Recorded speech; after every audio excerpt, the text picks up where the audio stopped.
Right now, we're going to welcome in a very special guest, former Auburn cornerback and great David King. Hey, David, are you with us? Yes, Andy. How you doing, man? I'm doing really well. How about yourself? Good, good. Thanks for having me. And I want to tell Justin, as I told Justin, thanks for calling. It's really great that somebody remembered who I was because I played before the Internet came. So it's really nice to be called upon. Well, as far as I can tell and from my research, now I was younger. I'm 38 years old, so I was probably in about first or second grade, back in '83. But you were a three-time All-SEC cornerback. Played on that '83 team. What year was your senior year?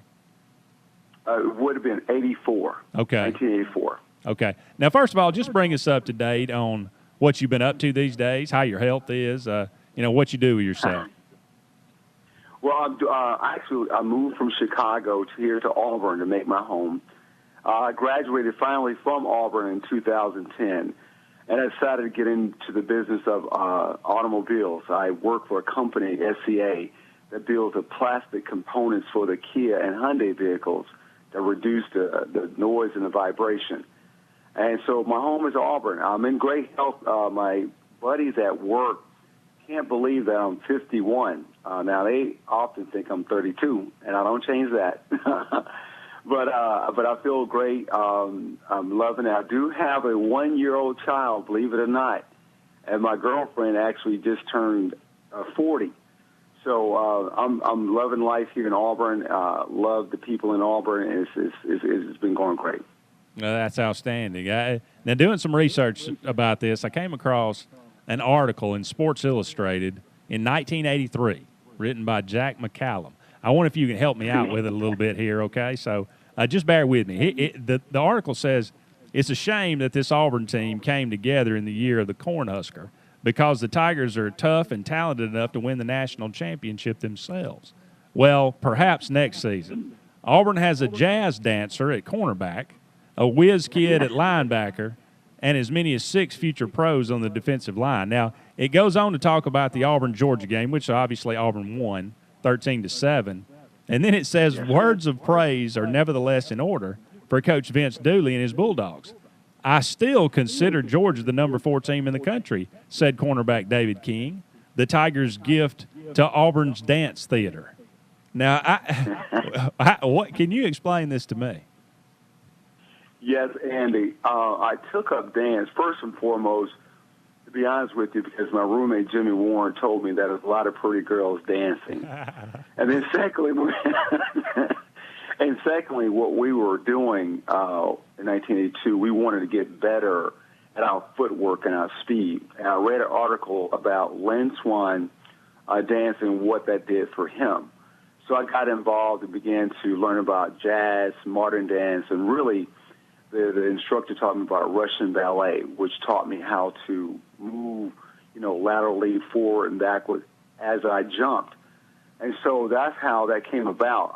I spoke highly of the dance because it really increased my speed. I went from running consistently 4.4s, but at times it went 4.3. And my vertical would go from 35 to 40, all because of the dancing. And many of my buddies on the team, even Bo Jackson, couldn't believe I danced until they came to one of the recitals.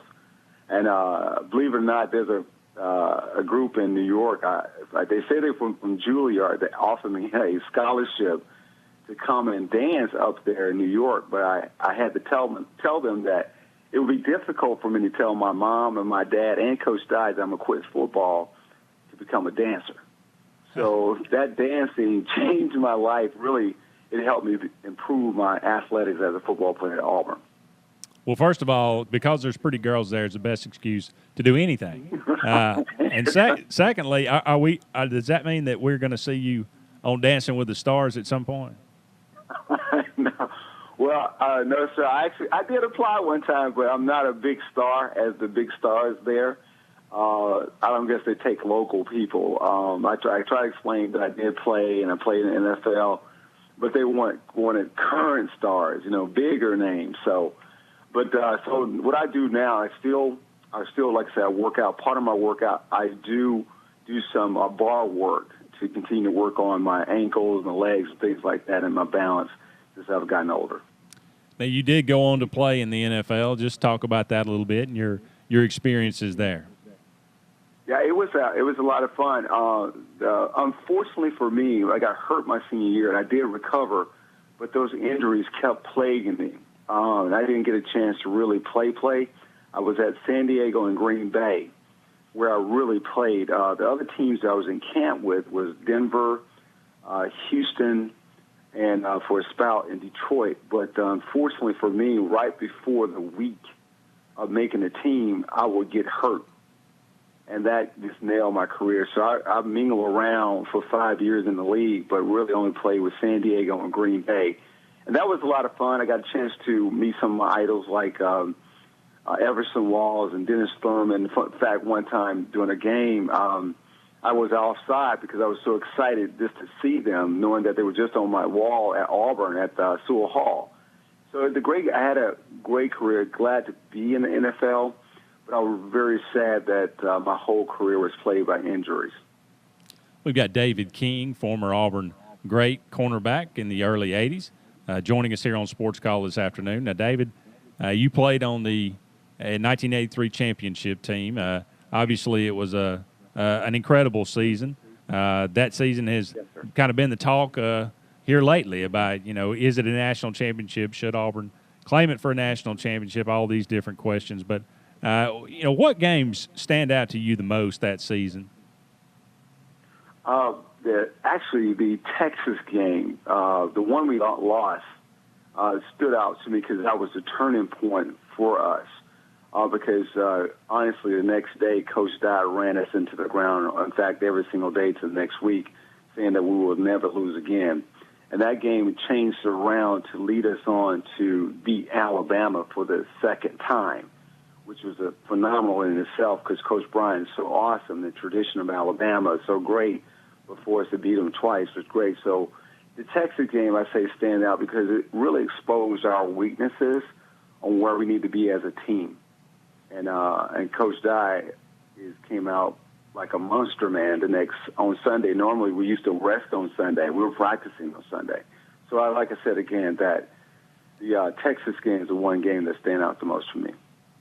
Well, there is talk. Auburn has kind of not officially but sort of claimed 1983 as a national championship because the NCAA does recognize it as a national championship. And from what I understand now, Jay Jacobs is forming a committee, and they are going to, at least explore the possibility of officially claiming these championships. So for a guy that played on that team, is it enough for you that the New York Times declared you national champions, or do you want Auburn to go even further and officially claim it and celebrate it? Yes, all the above what you just said, because honestly, that year in '83, we felt and we knew that we were national champions. They gave it to Miami just because Miami beat Nebraska. And we were very disappointed about that because we knew our strength of schedule was greater than Miami and equal to Nebraska. In fact, even in some respect, greater than Nebraska. So, yes, I would love for them to celebrate it, have a ceremony, and then hand out national championship rings. I would love for that to happen. Or even if the rings up in the ceremony don't happen, but at least have a ceremony with all of us back from the '83 team to acknowledge, and then put us in the right place on the stadium, showing all our Auburn family that we did win that national championship in 1983. I know that there was a get together or a reunion for that 1983 team last year, and I had Terry Henley on, who played on the '72 team. And he talked about the closeness of that team and talked about, how they are still close to this day.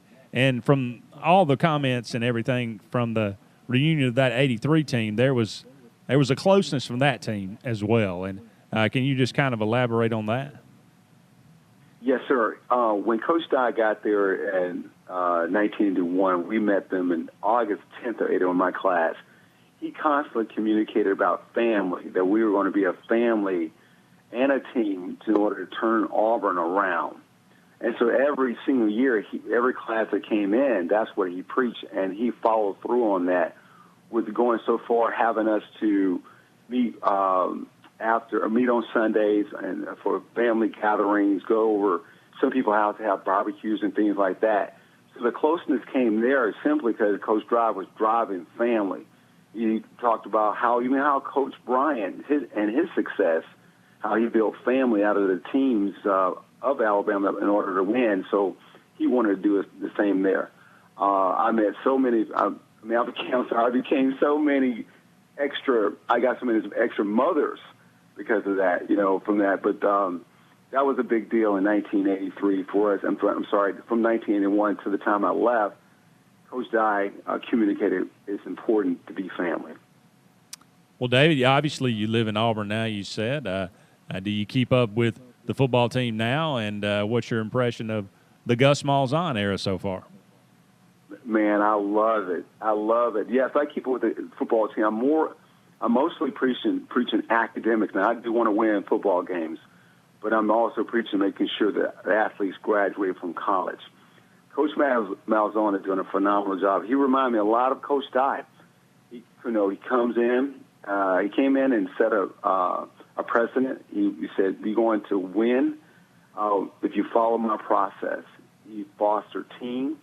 He's fostering discipline, and you can see the results of that. Much like Coach Dye did in 1981, when I watched Coach Dye get rid of at least 30 or 40 players in 1 week because they didn't want to get on board with the program. And I see that Coach Malzahn is sort of doing the same thing, has done the same thing in order for us to win. So I love watching football here, going to the football game, not being concerned that I have to put on a helmet and shoulder pads to go out there, And I love it. I love living in Auburn. I love the fact that Coach Malzahn has put us, Auburn, Alabama, back on the map. With a 1-year-old, I'm surprised you have time to do anything. She loves football. I take her to Buffalo Wild Wings when sometimes I can't make it to the game. She loves it. I'm teaching her how to sing the fight song. And her mother is very tired of me singing that fight song. But she's a sweetie pie. She's 13 months now. Symphony King is her name, and she's doing a phenomenal job. And I told the mother that my girlfriend that she's going to go to Auburn regardless. She's not going to leave this city or this state. Raise them right. I appreciate that, David King, former cornerback for Auburn in 1981 to 1984. We can't thank you enough for catching up with us today and let us know what your opinions are and what you're up to. We just appreciate you so much being on Sports Call with us. Okay, Andy, thank you so much, and congratulations on your new show. I will tune in often and listen often. Thank you again for having me. Thank you so much.